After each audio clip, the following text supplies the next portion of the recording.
Luke, the last time I saw you was, how many years ago was that? Probably 9 or 10 years ago. 9 or 10 years ago, and you were a quiet high school kid in a class. What was it? I don't even remember the class. What was the class? Leaders in History. Thank you for remembering. Yeah. Yeah, Leaders in History class. Yeah, it's a good class. And yeah, you mentioned we used the book by Booker T. Washington. Mm-hmm. And I knew that you were going in the Army. And at that time I was interviewing a lot of World War II vets and some Vietnam vets, but most World War II. And I guess at that time, Iraq and Afghanistan were on, but I was more thinking about World War II. So I knew you were going in the Army. I don't remember ever talking to you about that or asking you about that. Maybe I did. I don't know if you have any recollection of that or not. I think I enlisted maybe while I was taking your class or maybe right before. Okay. I enlisted like a year before I actually shipped out to basics. Yeah. So like, I don't know if it was right before or if it was during or... So stretched out delayed entry as long as you could, yeah, kind of thing? I knew when I wanted to leave, but I wanted to join as soon as possible. So, yeah. So let's just first talk about your time at JBU. How many classes did you take at JBU? I only ended up doing 3 classes. I was going to NWAC. I thought I wanted to be like a firefighter. I was still trying to figure out. Yeah. I always wanted to be like a filmmaker and a writer, yeah, but I wanted to do like my young man stuff while I was still young. So and for a bunch of other reasons, but yeah, I played around with the idea of being a firefighter and yeah, was looking at that at NWAC and took some, but I really like I love school, so I like the academic part of JBU. It's a little bit more challenging to me. Okay. I took some great classes at NWAC too, but okay. So I took like that, and I took a couple Bible classes. I think Robbie Castleman, I think that was her name. She did it. She was one of the ones that I took. Yeah. But yeah. Okay. And then you went in the Army. I do remember that. I do remember the high school kid who joined the Army. And then the next thing I heard years later from a cousin of yours who's a student now at JBU was that she passed on something that you had written, which talked about 4 deployments to Afghanistan. If I remember correctly, 3 of them were pretty tough in terms of combat, especially number 1 and 4, if I have that right. So, in different discussions, we'll go into some details, I think especially probably on the 4th deployment. But why the Army in the first place? You mentioned young man stuff, firefighting. You also mentioned, what, film?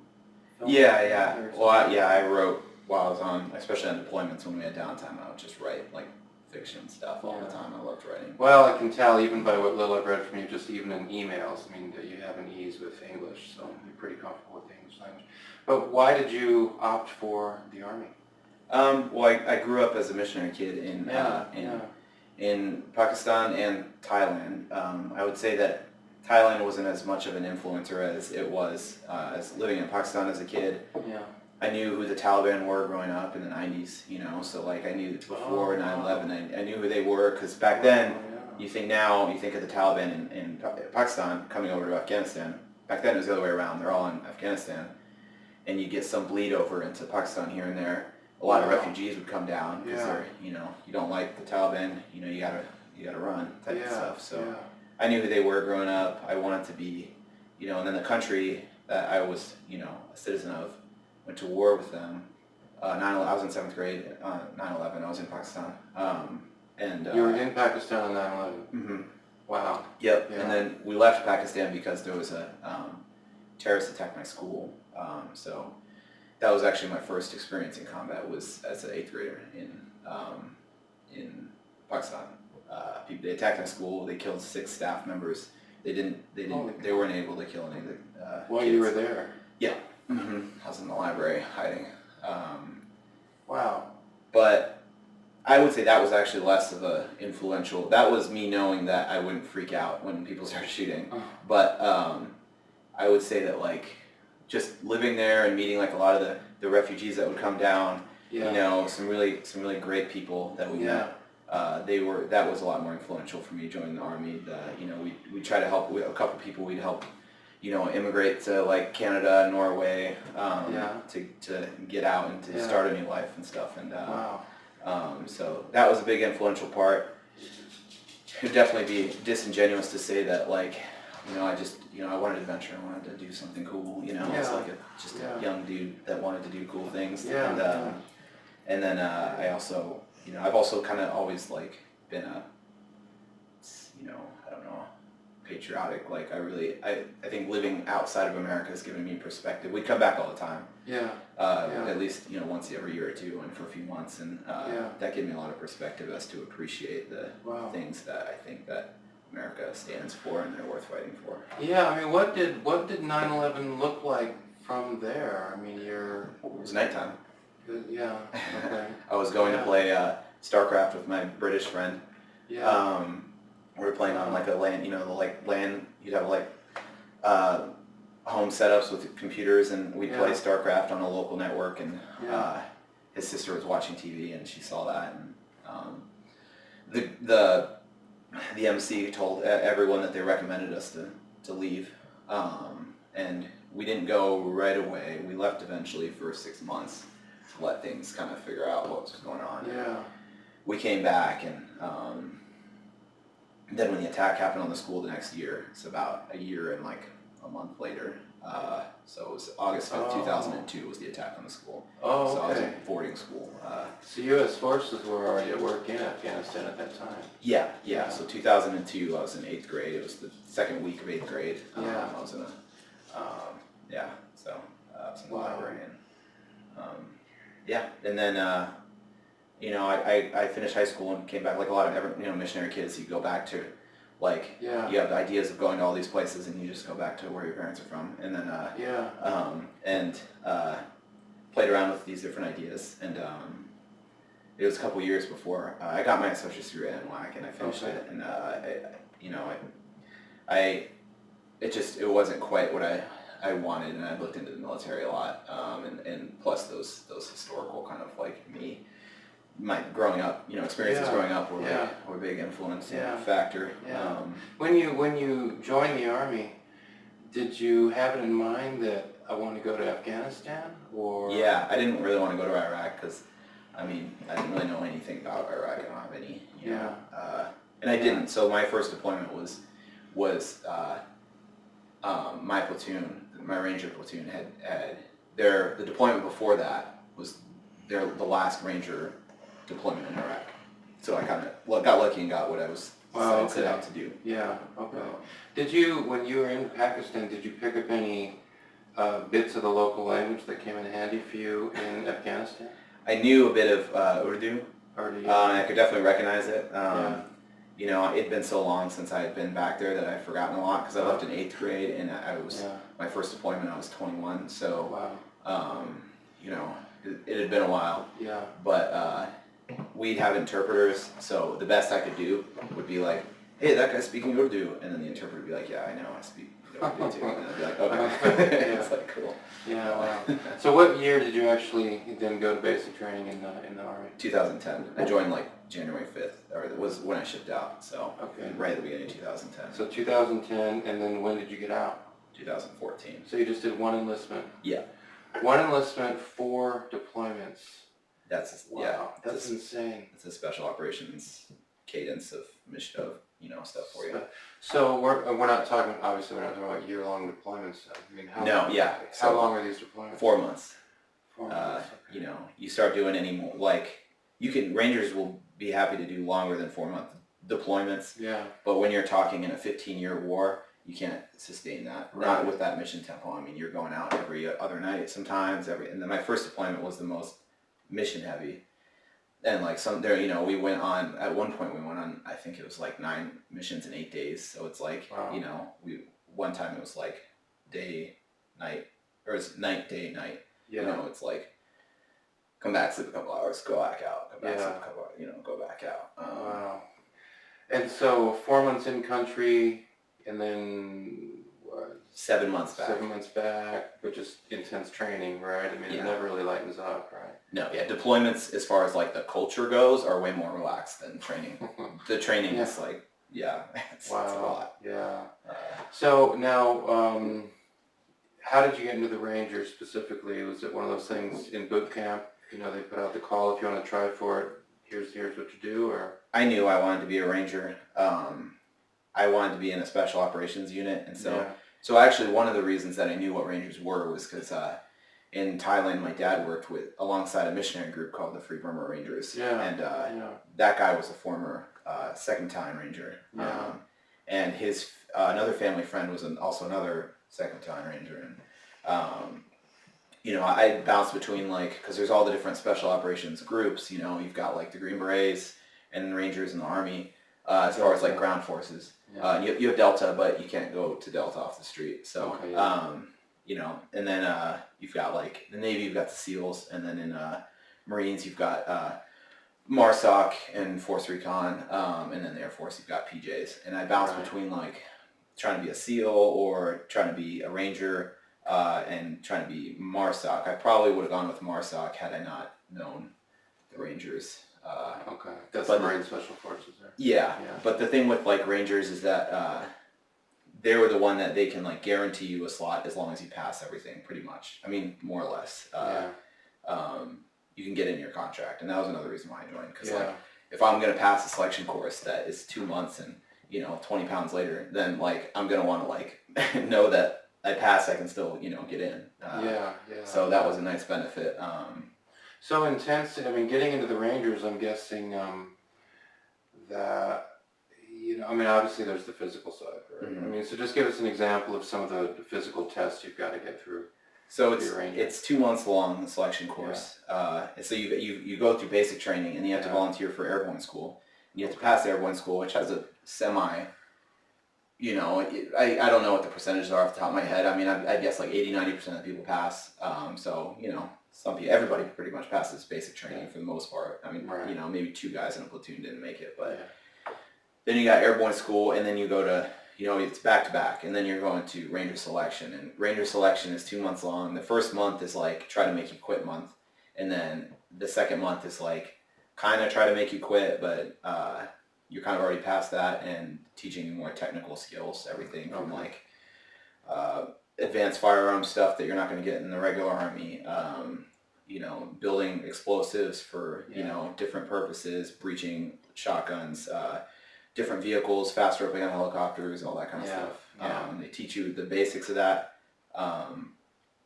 So when you get to your unit, when they actually teach you everything, because with most of these units, the place you're going to learn isn't in classes. It's just when you get to your unit in that 7-month period, that's when you're learning. You really learn. What percentage of guys who start Ranger school don't make it? Well, so Ranger selection is different than Ranger school. Or Ranger selection, okay. Yeah, so Ranger selection, it fluctuates depending on depending on the needs of Ranger battalion, but so it can fluctuate a little bit. My class, we had it was about less than a third of the people made it, so it was 80-some people started. 80-some people went from airborne school to Ranger selection, and 25 of us made it. So and it's very physical, but I think one of the things I've learned about special ops is these are also some of your smartest warriors too. I mean, you have to be smart. I mean, because you tell me, but I'm guessing you're in special ops situations, you got to be able to think really quickly, make decisions really quickly, remember a lot of detail, remember those bits of the language they taught you, in a tense situation, and it takes not just incredible physical skill, but also those smarts. Do you think that's right? Absolutely, you have to be smart. You can't be just strong. There are guys that are, there are guys that were stronger than me, that were smarter than me, that were faster than me. I was always a good runner, but there was always somebody who was faster than me. I'm good, really, really good, average. So get into any actual runners, and they're gonna beat me. But and all these stuff. But I had a squad leader that told me, he said, I can give you more, I can make you stronger, I can make you smarter, I can make you faster, but I can't give you any more heart. So I can't you have to bring that to the table. Yeah. So there's a standard. You're at we've got we had an NFL strength coach, in Ranger battalion that was dedicated to just helping us physically. It's a very practical, functional type of fitness, but that's what matters. But yeah, you have to be smart. You have to be like, it's like a strange, like, tactical, critical thinking, problem solving type thing. And you have to do it really fast. Yeah. You have to be really decisive. Yeah. And you have to make the right decision. You have to like, all sorts of situations that can fall on your lap. Like you've got two guys in a building, and you need them alive for intel, but they want to go out shooting, and they're looking at the door with grenades and guns. How do you get them out without hurting them? It's hard. Yeah, and so the image some folks have, of the soldier as the guy who, who barely made it through high school, and that sort of thing. I mean, that's less true today than ever because it's harder to get in the military, period, I think, than it's been before. But that's definitely not true when it comes to special ops, No, most of the guys that I served with in Ranger Battalion that have gotten out now have their master's degrees or at least the bachelor's, and they're thriving. They're very intelligent, smart people. Now, why 4 years? Why not stick around a bit longer? Why not make a career out of it? I always knew I wanted to be a filmmaker, do film stuff. So I was ready to get out. I had made that decision before my last deployment, but when my last deployment actually rolled around, I had enough. You mean the going, or what happened during the last deployment? Just I mean, I'd seen enough combat that I wasn't I wasn't like I could go back and operate at that level and do that stuff just fine now. I wouldn't have a problem with doing it, but I'm just ready to do other things. I got two more questions in my mind, and others may bubble up, but here's the first of the two. Filmmaking, as you know, Afghanistan that story is still unfolding. I just saw a picture in the newspaper today of two soldiers in Kabul, right? And the news, Afghanistan's in the news every day. So that story is still unfolding. What if somebody said, grab your camera, let's go to Afghanistan and do a documentary over there? What would you think? I'd go. Yeah, I'd go. I mean, as long as they, let me give me enough money to pay my rent. I wouldn't provide a little security and stuff right. like Yeah. that. Sure. Yeah. I mean, I have. It depends on who it was and how they were running their operation, but I have no problem working in a combat zone again. I just I don't really want to make an entire career about it. I want to be a storyteller. I want to take the things that I've learned and the not like I feel like I could tell war stories just pretty well, but you can boil those ideas further down than just the setting of like a war zone. You can boil ideas of like brotherhood and courage and or less intense ideas that maybe are a little bit funnier, like being a world-class special operations warrior and still having no idea how to talk to girls, or something like that.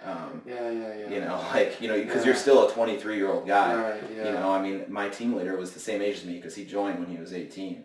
So he was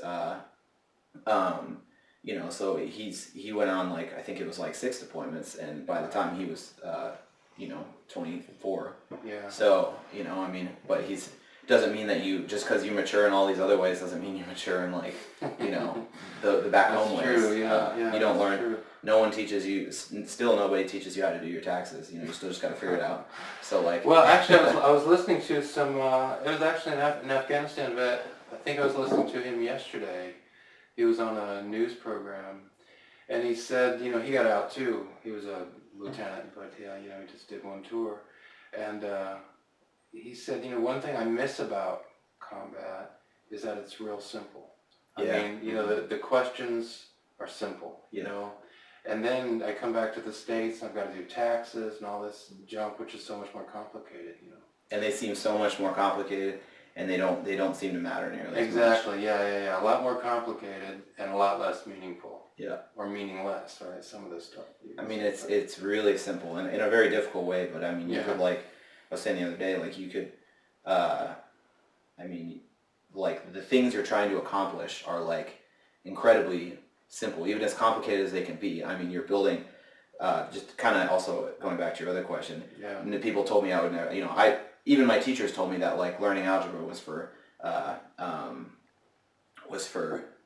making me smarter in general, not necessarily that I was going to use it later in life. But I actually had to when we built explosives. So actually, using like some somewhat complex algebra, not really complicated, but like stuff to figure out distances for how far you have to be away from charges if you have a barrier, if you don't have a barrier, and all that stuff. But like, but your goals are very simple. Like I have to get through this door. I have to get, and you're gonna give everything to be able to do it up and up to like your life, anything. Like you'd be smart about it because nobody wants to die, and also it's not feasible. Like if you die, people have got to like get you out of there if you get hurt. Yeah. But I mean, just to get around like a corner can be like like your whole purpose in life at that moment, or to get somebody else around a corner, Yeah.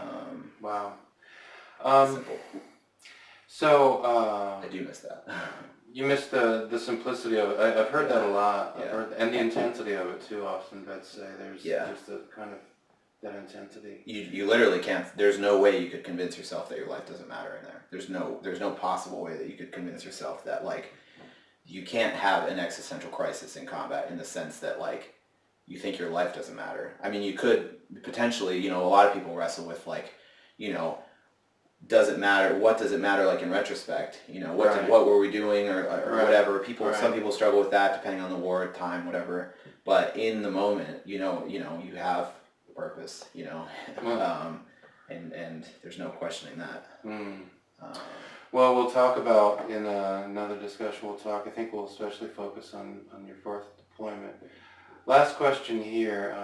I often talk to my son. My son is 12, and I mentioned to him, the possibility of special ops down the road, and who knows? He'll have to make his own decision. But I mentioned it to him. Honestly, I think partly it's maybe a response to, I did 4 years in the Navy and sat on an aircraft carrier and did nothing for 4 years, so I mean, I kind of like the idea of maybe my son making up for that and actually earning the tax money that's paid, But having been through it, and not only having been in the Special Forces, but having been in heavy combat and seeing that, I mean, just imagine you're sitting in a restaurant and, at the table next to you, I'm talking to my son and I'm encouraging him to think about special ops, thinking about this Air Force special ops gig where, the weather guy, heard of that, the Air Force weather guy who goes into the special ops. Yeah. Special ops, but it's also kind of brainy, Yeah. The big Air Force one is the pararescue. The pararescue, right? The PJs, yeah.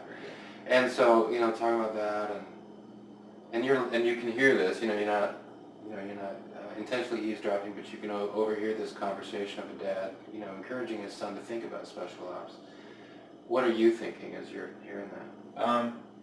I mean, you get like, I know this isn't like the point of going to a place like that, but you get majorly spoiled going to those places, not just because of all the resources that's being funneled your way, the amount of training that you get.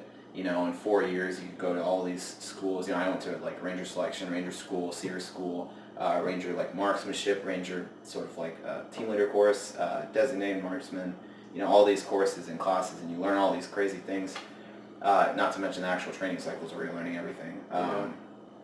But it's definitely like a life-changing type thing. It changes the kind of who you are, not necessarily on a fundamental level, because the only people that make it already kind of, they might not know it, but deep down somewhere they've already got themselves kind of figured out somehow, because like you have to have a level of confidence, even if it's never been brought out. I mean, the training is such a pressure cooker, right? If you're kind of internally weak, then you're going to get knocked out anyway. Exactly. And it's again, it's not always the guys that you think that are going to make it that make it. And some of those guys really blossom into incredible Rangers. Some of the guys that maybe you were like, you just didn't think about him as like being like that dude or something in basic when you're in basic training with him or something. But I mean, there are some guys who are superstars in basic and they're superstars in Ranger time, but I mean, yeah, I would say that I think it was the best place to be in the military for me. As far as like what you think of when you think of the military, you know. You know, there's probably other really great places like, you know, I love the idea of being like a fighter pilot or something. But then again, my ideas of being a fighter pilot pretty much revolves entirely around Top Gun. So, yeah, I think it's a really great place to be if you can make it, and if you can make it, and you want like that infantry type experience, and you think you have a shot, then I would 100% encourage people to give it a shot because you know, I didn't know if I was going to make it. I knew I wasn't going to quit. You know, I didn't know if I was going to get hurt or if I, you know, whatever. I knew I wasn't going to quit, and then you know, having that experience is just completely transformative, I think, and not in a way that, because people would say that, they'd say like, oh, you're going to be like so much more mature when you like get out, and it's kind of like, you know, I don't know if I liked hearing that. It kind of was true, in ways that like, you know, it's hard to really explain, but yeah, it was very, like I said, transformative, and to be on that front line, not just in combat, but in like of the military. I mean, you're doing stuff that are like, you find yourself on the front lines of history, especially in modern war and in special operations in modern warfare. I mean, one of my friends was on a mission that, you know, they got in a firefight, and the other guy was President Karzai's cousin. You know, he was working with the Taliban, like, you know, and just stuff like that, like these like, you know, and to you, some dude who just is like, you know, who is like, one of the guys that worked for me, he was pretty young, and most Rangers tend to be a little bit older. They tend to be like 20, 21, 22. Sometimes you get younger guys. And you know, one of the guys that I had on his first deployment, he was still, you know, at the end of his first deployment, he was, you know, he had just turned 20. So, and his first deployment was my last one. He was with me on that mission. So, he, you know, you learn. I would also say, actually, maybe to more accurately answer your question, that you get really in touch with what it means to be like a warrior, and I guess, you know, I'd say a man, but you know, we have women attachment, and you know, there too, CST being the main special operations unit that women go to, and you really learn what it is to be, I guess, just like you kind of learn what strength really means, and it doesn't mean, and strength in the context of service, not just strength on its own, and you don't really get either of those. It's hard to come by either of those. It's not impossible, but it's hard to come by either of those in, you know, modern day America. And it's certainly never like tested like that. So you can grow to be confident like that. But I think it's pretty, you know, healthy and interesting to develop that confidence and develop that strength, you know, before you're even 25. Is part of that strength living with the memories that you have? I mean, we haven't gone into detail, especially about your fourth deployment, but is that part of the strength? Which I mean, for you, you know, Ranger selection, Ranger training is over, but you know, you've got the memories that you're living with, you know, that are with you in one way or another. I don't know how, but they're with you. Is that part of the strength as well? Just can be. I would say that for the most part, if you're successful in Ranger Battalion, all the training stuff is probably going to make you like a better person. Combat stuff, it depends on how you like receive it and how you deal with it. It can kind of like break you down, you know, but just depends on how you if you do, I think, take efforts to work on it. If you do take efforts to find something after the military that you're passionate about and that you want to pursue, then, you know, whether it's a job or a family or whatever, you know, or church or, you know, school or anything, find something else. If you do those things, then I feel like it can be just one of the greatest, like, you know, things to have under your belt. Not in the sense that like you're excited to have it. You know, it's not like, you know, it's not like cool. But it's you know, it's you've been sort of, what's it called, forged in the fire. You know, which hurts and sucks, but it's the way it is, and you can do with it what you will. Yeah. And you are, I mean, unambiguously in that class of warriors, right? And you meet, you know, you meet other veterans, you know, but, you know, it's like vets like me, you know, whatever. But, you know, that class of warriors, and you probably, when you meet these other vets, maybe it's a Vietnam vet in Walmart or something, you don't have to say a whole lot, right? I imagine you just kind of get it. Yeah, you can have a mutual understanding with people. Yeah. I don't necessarily get along with, you know, all combat veterans super well necessarily. I mean, still at the end of the day, if the guy is like a jerk, then like I still don't like him. But like, sure, it's interesting. It is cool to have that understanding with someone, and to you know, I mean, not all combat veterans, they might be wiser in some areas, but you know, they're not all necessarily great people. No, I hear you. I you hear know, you. but yeah, you know,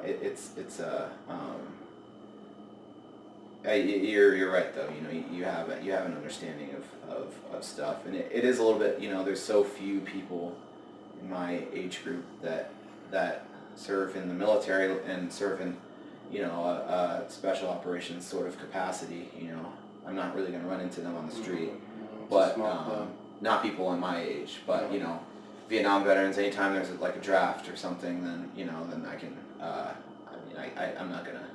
I wouldn't compare my service to and my combat experience to Vietnam for the most part. You know, I mean, most firefights that I've been in are going to be over like in, you know, 30 seconds or less. You know, but you know, I've had a couple protracted ones. But you know, nothing like I was an E4 and now I'm the platoon sergeant. You know what I mean? Like, you got some pretty heavy stories from the Vietnam guys. Yeah. Well, Luke, thank you very much for this, and we'll have another discussion focusing, I think, especially on your fourth deployment in Afghanistan. Appreciate it.